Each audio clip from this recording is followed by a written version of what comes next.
কবিকণ্ঠ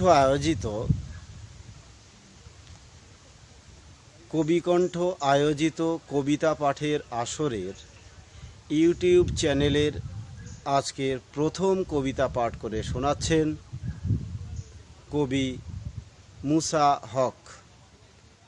কবি মুসা হক মহাশয়কে আমাদের চ্যানেলের পক্ষ থেকে হার্দিক অভিনন্দন জানাচ্ছি। সকলকে ভালোবাসা জানিয়ে আমার স্বরচিত কবিতা প্রণাম। ঝলসানো বিদগ্ধ বসে চলে যাবে আর কটা দিন বাদে, কড়কড়ে মরমরে বিকেল একটু পরেই থাকবে না। নববর্ষে তোমার জন্মদিনে ঝলমলে খোলা উঠো আর হয়তো পাবো না। তাই এ শুভক্ষণে ছোট্ট একটা প্রণাম রইল আমার দ্বিতীয় নিবেদন।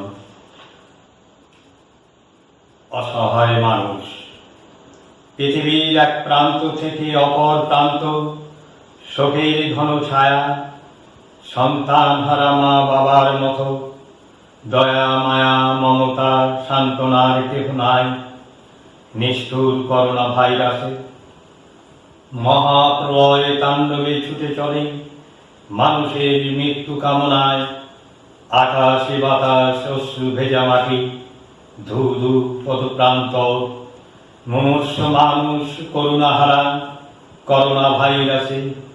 বিপন্নতার মুখে কেহ কারো নয়, শুধু ভয় ভয়। দুঃস্বপ্নে কাটে আদারে রাত, ভোর হয়েও হয় না সকাল।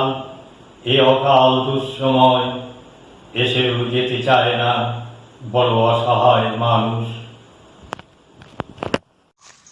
আমাদের কবিতার শরীর বেয়ে পত্রিকার পক্ষ থেকে সকল কবি বন্ধুদের আন্তরিক অভিনন্দন জানাই। আমাদের আজকের পর্বের কবি আলমগীর রহমান।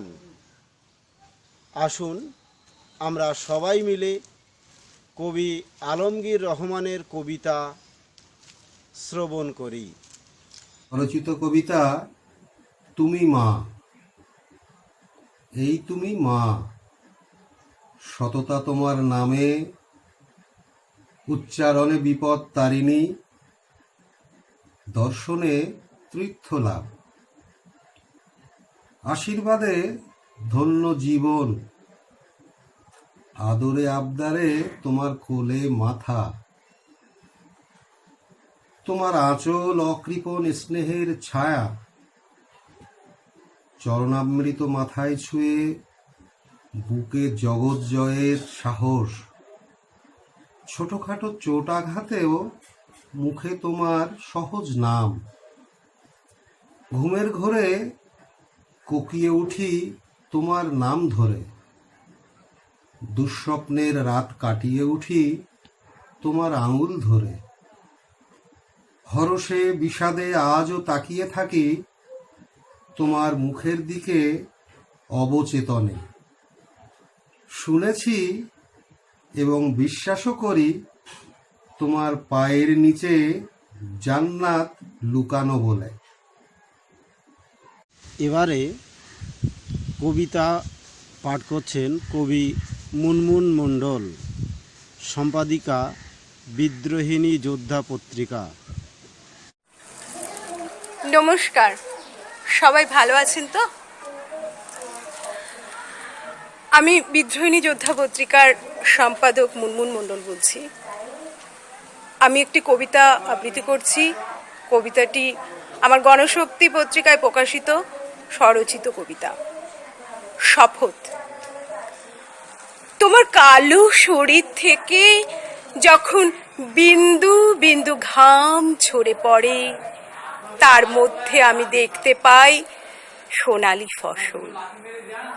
তোমার হাতের ধারালো কাস্তে যখন রোদের আলোয় ঝিলিক তোলে, আমি দেখি শোষণহীন সমাজের পতির ছবি।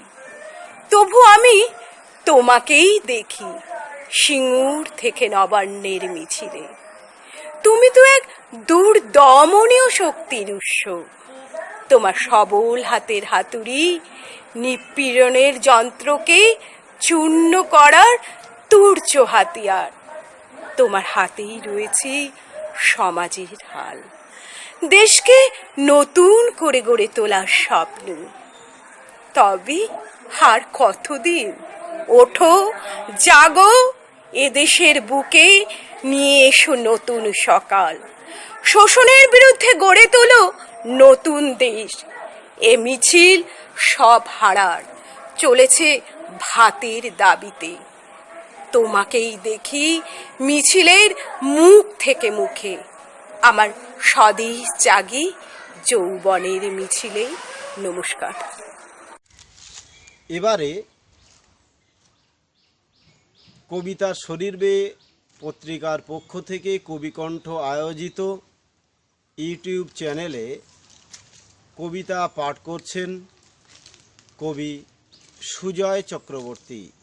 নমস্কার সবাইকে, আমার আন্তরিক ভালোবাসা শ্রদ্ধা জানিয়ে নিজের স্বরচিত কবিতা করোনা আবৃত্তি করছি। করোনা ক্ষুদ্রাতি ক্ষুদ্র চীনা মারণ ভাইরাস। করোনা বাবা জীবন, আপনার জন্য হচ্ছে লকডাউন। মানুষ করছে হাঁসফাঁস, 24 ঘন্টায় সংক্রমণ হচ্ছে হাজারে হাজারে। কে শোনে কার কথা? সাধারণ মানুষ ভিড় করে হাটে বাজারে। করোনা কি শুধু কেড়েছে মানুষের প্রাণ? প্রকৃতি মাকে বিশুদ্ধভাবে সাজানো।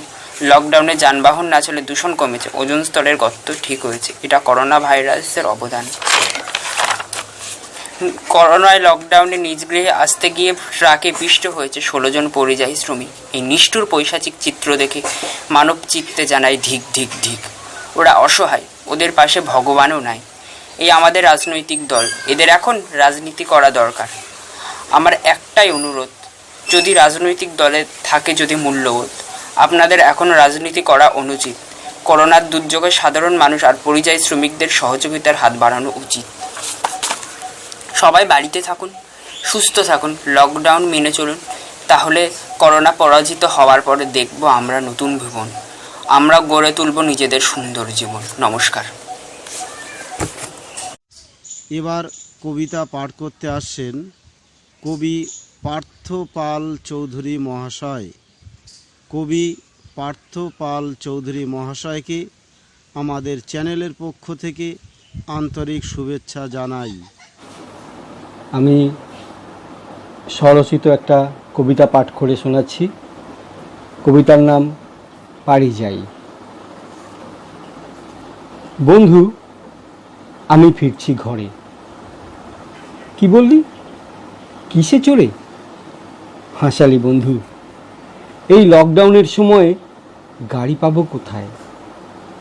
ট্রেন বন্ধ, বাস বন্ধ, তাই অগত্যা 11 নম্বর চরণদাসী ভরসা। হেঁটে চলেছি আর হেঁটেই চলেছি। মোট পথের দূরত্ব 800 কিলোমিটার হবে, আর আমি তো সবে 300 কিলোমিটার পার হলাম। কি সরকার সাহায্য? না বন্ধু, ওসব আমাদের জন্য নয়। ওসব সুবিধা তো পায় যারা স্বাবলম্বী নয় তারা। আমরা গরিব মানুষ, পরিযায়ী শ্রমিক, আমরা স্বাবলম্বী। আমরা খাটি তবে খাই। তাই ওসব সুবিধা আমাদের কেউ দেবে না, দেয়নি কোনো দিন। টিভির পর্দায়, খবরের কাগজে, ফেসবুকে আমাদের নিয়ে বহু আলোচনা হয় ঠিকই, তবে আমাদের জন্য কেন্দ্র, রাজ্য কেউ ভাবেনি কোনো দিন, ভাবেও না, আর ভাববেও না।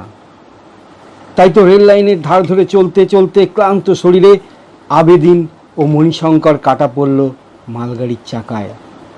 তাই তো আমাদের নামাঙ্কিত রেশনের চাল চুরি করে খায় রাজনৈতিক ভিখারিরা। তাই তো করিম চাচার অসুস্থ মেয়েকে 1200 কিলোমিটার পথ পায়ে হেঁটে ক্লান্ত হয়ে মৃত্যুর মুখে ঢলে পড়তে হয়। তাই তো সতীনাথ চাটুর্যের একমাত্র ছেলেটাও গাড়ি চাপা পড়ে। তাই তো পরিযায়ী শ্রমিকরা উত্তরপ্রদেশ, লখনৌ, ভোপাল সর্বত্রই গাড়ি চাপা পড়ে মারা যায়। তাই তো ক্ষুধার্ত মানুষগুলোর পথ হারিয়ে কাঁদতে দেখা যায় মাঝপথেই। জানি না শেষ পর্যন্ত কজন তাদের মধ্যে থেকে ফিরতে পারবে তাদের ঘরে। তবে বন্ধু, আমি ফিরছি গণতান্ত্রিক এই রাষ্ট্রের এক অর্ধ মৃত লাশ হয়ে। ততদিন আমার বৃদ্ধা মাকে তুই দেখিস বন্ধু,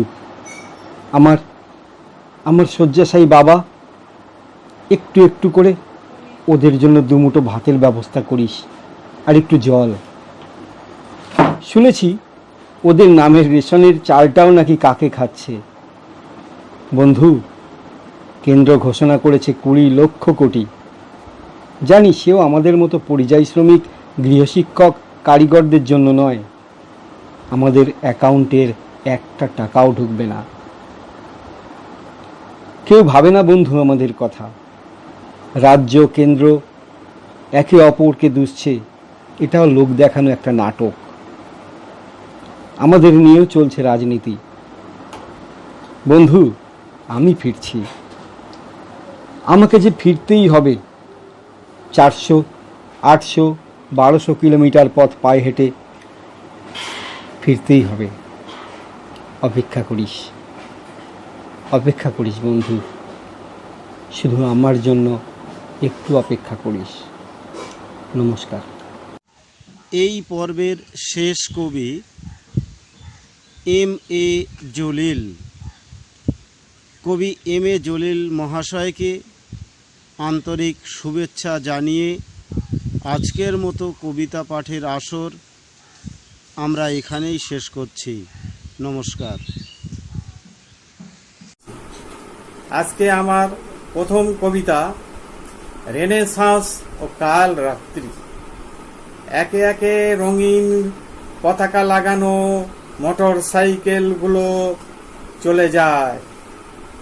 দুপুর ঝাঁঝা ছিন্নকায় মিছিলের মানুষগুলো চলে যায় অনেক দূরে। গাড়ির হর্ন বাজে। রাস্তার মাঝখানে বুশের পুত্তলিকা পড়ে মিছিলের মানুষগুলো স্লোগান দেয়, তাহা আত্মনাদের মতো শোনায়। রেনেসাঁস তুমি কার? আদি না মধ্য না অন্ত না আগামী দিনে? মানুষগুলো আবারও উত্তর খোঁজে। শহরের আকাশচুম্বী কংক্রিটের জঙ্গলে ছায়াগুলো মুখ গোমড়া করে চেয়ে থাকে। ঠিক সন্ধ্যা নামে আলো আঁধারির মধ্যে তারামার্কা হোটেলগুলো হঠাৎ যেন জেগে ওঠে ঘুম থেকে। হোটেলের নাচ ঘরে রঙিন পানীয়র ফোয়ারা ছোটে। লাল নীল সবুজ মানবীরা একে অন্যের শরীর লাগিয়ে কোমর দোলায়। রেনেসাঁস বোধহয় এবার কাল রাত্রি হলো। ফুটপাতের নেড়ি কুকুরগুলো আকাশের দিকে মুখ তুলে কাঁদে। ঝিঝি পতঙ্গ ডাকে। পুলিশের হুইসেল বাজে। অন্ধকারে হুটহাট কারা যেন দৌড়ায়। দূরে বোমার শব্দ, ডাস্টবিনের বোটকা গন্ধ। রাত্রি আরো গভীর হতে থাকে। শহরের চোরা গলির ভিতরে দেহ পসারিনীদের সার সার ঘুপচি ঘরে ছাপোষা বাবুদের আদিম লালসার খেলা চলে। পাশের বিছানায় তার শিশু কাঁদে। দেখে তার গর্ভধারিণী রেনেসাঁসে দুর্বিপাকে পড়ে যুদ্ধ করছে তারই জন্যে। অন্ধকারে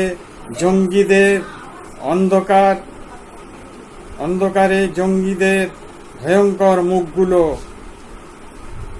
আর্তনাদ করে ওঠে। তারা আবারও উত্তর খোঁজে, রেনেসাঁস তুমি কার? কাল রাত্রি তুমি কার?